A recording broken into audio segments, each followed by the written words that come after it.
Hi friends, இன்னைக்கு நாம யூஸ்ஃபுல்லா இருக்கக்கூடிய கிச்சன் டிப்ஸ் பார்க்கலாம். 1 மணி நேரம் வேகக்கூடிய அரிசியை கூட ஒரே நிமிஷத்துல எப்படி நாம வேக வச்சு வடிக்கிறது அப்படின்னு தான் பார்க்கலாம். அது மட்டும் இல்லாம யூஸ்ஃபுல்லா இருக்கக்கூடிய நிறைய கிச்சன் டிப்ஸ் அண்ட் யூஸ்ஃபுல்லான டிப்ஸும் பார்க்கலாம். வாங்க நம்ம வீடியோக்குள்ள போலாம்.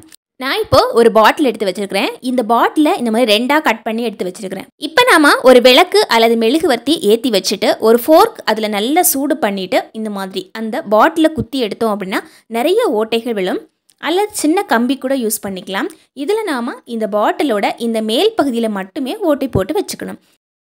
15லேருந்து 20 ஓட்டைகள் போட்டாவே போதும். அதுக்கு மேலே ஓட்டைகள் நமக்கு தேவைப்படாது. இப்போ நம்ம ஃபுல்லாகவே ஓட்டை போட்டாச்சு. இப்போது நம்ம வீட்டில் இருக்கிற மண் எடுத்து அந்த பாட்டிலோட மேல் பகுதியில் இந்த மாதிரி போட்டு வச்சுருக்கிறேன். பாருங்கள், நான் இன்றைக்கி 2 பாட்டில் இந்த மாதிரி போட்டு வச்சுருக்கிறேன். இப்போது ஒரு பிடி அளவுக்கு மண் தான் நமக்கு தேவைப்படும். இந்த பாட்டிலோட கீழ்ப்பகுதி இந்த மாதிரி தனியாக கட் பண்ணி வச்சுருக்கிறோம் இல்லைங்களா, இதில் நம்ம கொஞ்சமாக தண்ணி ஊற்றிக்கலாம். நார்மல் தண்ணி தான், நம்ம பாத்திரம் கழுவுறதுக்காக யூஸ் பண்ணுற தண்ணி கூட யூஸ் பண்ணிக்கலாம். இந்த மேலே நம்ம கட் பண்ண பகுதியில் மண் போட்டு வச்சுருக்குறோம். இப்போது கொஞ்சமாக பாசிப்பருப்பு நான் ஒரு நாள் முன்னாடியே ஊற வச்சு எடுத்து வச்சுருந்தேன்.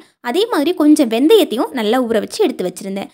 இந்த மண் மேலே இந்த மாதிரி எடுத்து போட்டுக்கலாம். பாருங்கள், இதுக்காக நம்ம மண் தான் யூஸ் பண்ணணும் அப்படின்னு அவசியம் கிடையாது. நம்ம வீட்டில் இருக்கிற சிம்பிளான இன்னொரு பொருள் கூட யூஸ் பண்ணிக்கலாம். அதாவது இன்னொரு பாட்டிலை இந்த மாதிரி நான் கட் பண்ணி வச்சுருக்கிறேன். பாருங்கள், இந்த பாட்டிலில் கொஞ்சமாக பேப்பர் பிச்சு போட்டுக்கிறேன். அதாவது நம்ம வீட்டில் இருக்கிற நியூஸ் பேப்பர் கூட பிச்சு போட்டுக்கலாம், அல்லது நோட் பேப்பர் கூட பிச்சு போட்டுக்கலாம். இதுக்காக நான் ஒரே ஒரு பேப்பர் மட்டும்தான் பிச்சு போட்டுக்கிட்டேன். இதில் நான் கொஞ்சமாக ஊற வச்ச வெந்தயத்தை போட்டு வச்சுருக்கிறேன். நியூஸ் பேப்பர் ஒரு சிறந்த ஒரு உரம் அப்படின்னு கூட சொல்லுவாங்க. இப்போ ஃபுல்லாகவே நான் போட்டு முடிச்சிட்டேன். இதில் நம்ம தேவையான அளவுக்கு தண்ணி தெளித்து விட்டுக்கலாம்.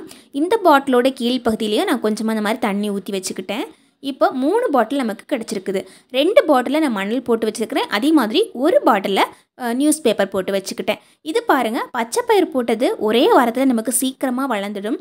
இது பார்த்திங்கன்னா ஒரு 4 நாளே நல்லா வளர்ந்து கிடச்சிடுச்சு. இந்த கீரையை நல்லா கட் பண்ணிவிட்டு வாஷ் பண்ணிவிட்டு நம்ம வீட்டில் சப்பாத்தி, இட்லி, தோசை இப்படி என்ன செஞ்சாலும் சரி கூடவே போட்டு நம்ம சமைச்சு இதை சாப்பிட்டுக்கலாம். ரொம்பவே ஹெல்த்தியான ஒரு மைக்ரோ கிரீன் அப்படின்னு கூட சொல்லுவாங்க. முக்கியமான விஷயம், நாம் இதை குழந்தைகளுக்கு செஞ்சு காமிக்கலாம். அதாவது இந்த சம்மர் ஹாலிடேஸில் குழந்தைங்க டிவி, ஃபோனுன்னு அப்படியே அடிக்டடாக இருப்பாங்க. அது இல்லாமல் நம்ம இந்த மாதிரி ரொம்ப ஈஸியாக செஞ்சு காமிக்கும்போது என்ன இது குட்டி குட்டியாக வளர்ந்து வருது அப்படின்னு அவங்களுமே ரொம்ப இன்ட்ரெஸ்டிங்காக இதை எடுத்து செய்வாங்க. அவங்களுக்கும் கொஞ்சம் டைம் பாஸ் ஆன மாதிரியும் இருக்கும்.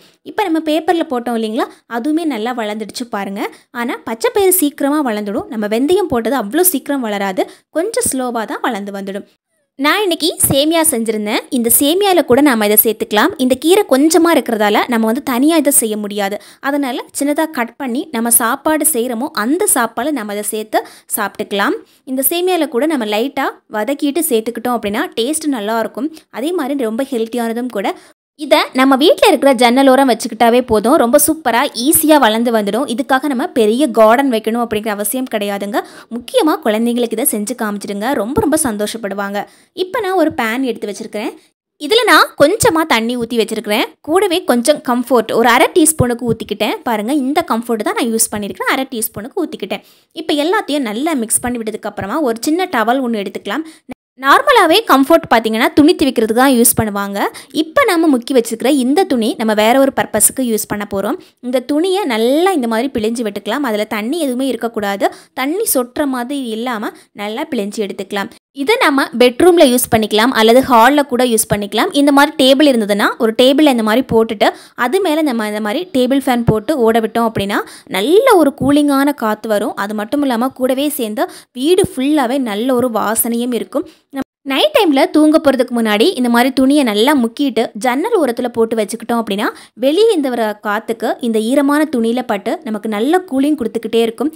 நமக்கு ரூம் எப்போவுமே கூலிங்காக இருக்கும். அது மட்டும் இல்லாமல் ரூம் ஃபுல்லாக நல்ல வாசனையும் இருக்கும். வெயில் காலத்தில் நம்ம எவ்வளோ தான் ஏசி போட்டாலும் சரி, இல்லை ஃபேன் போட்டாலும் சரி, நமக்கு கூலிங் நிற்கவே நிற்காது. நம்ம ஏசி போட்டு 1 மணி நேரம் கழித்து அந்த ரூமுக்குள்ளே போனால் கூட அவ்வளோ வெக்கை இருக்கும். அந்த டைமில் நம்ம இந்த மாதிரி செஞ்சு வச்சுக்கலாங்க.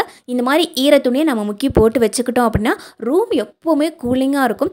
முக்கியமாக இது ஃபேனுக்கு அடியில் போட்டு வைக்கணும், அல்லது ஜன்னல் ஓரத்தில் போட்டு வைக்கணுங்க. இப்போ நான் ஒரு பவுல் எடுத்துக்கிறேன். இந்த பவுலில் கொஞ்சமாக அரிசி எடுத்து வச்சுருக்கிறேன். இதில் நான் ஒரு 1/4 கிலோ அரிசிக்கு தான் எடுத்து வச்சுருக்கிறேன். இது நம்ம நார்மலாக எல்லாருமே சாப்பாட்டுக்கு யூஸ் பண்ணுற அரிசி தான். இந்த தண்ணியில் நான் கொஞ்சமாக தண்ணி ஊற்றிருக்கிறேன். நாம் அந்த அரிசியை நல்லா வாஷ் பண்ணி எடுத்துக்கலாம். முதல்ல ஒரு தடவை நல்லா வாஷ் பண்ணிவிட்டு அதுக்கப்புறமா யூஸ் பண்ணுறது ரொம்பவே நல்லது. அப்போ தான் அதில் இருக்கிற அழுக்கு எல்லாமே போயிடும்.